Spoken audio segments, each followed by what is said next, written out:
জুলাই সনদ নিয়ে সংসদে আলোচনা করার সিদ্ধান্ত হয়েছে সরকার দলীয় সংসদীয় সভায়।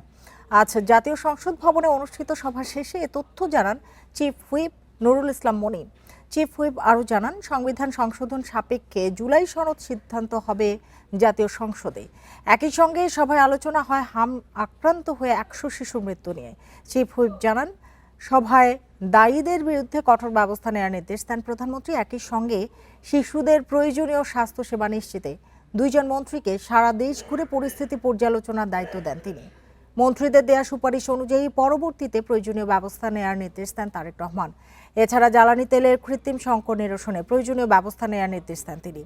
এ সময় নুরুল ইসলাম মনি বলেন, ঈদযাত্রা দুর্ঘটনা নিয়ে জাতীয় সংসদে বক্তব্য রাখবেন সড়ক মন্ত্রী। নতুন রিন গভীর থেকে পরিষ্কার করে কাপড়কে রাখে নতুনের মতো উজ্জ্বল। নতুন রিন অ্যাডভান্সড পাউডার। জুলাই সনদ নিয়ে আলোচনা হয়েছে এখানে। জুলাই সনদ নিয়ে আমরা পার্লামেন্টে আলোচনা করব এবং আলোচনা করে জুলাই সনদের ব্যাপারে সিদ্ধান্ত হবে এবং সংবিধান সাপেক্ষে মানে সংশোধন সাপেক্ষে যা হবার ইনশাআল্লাহ তাই হবে।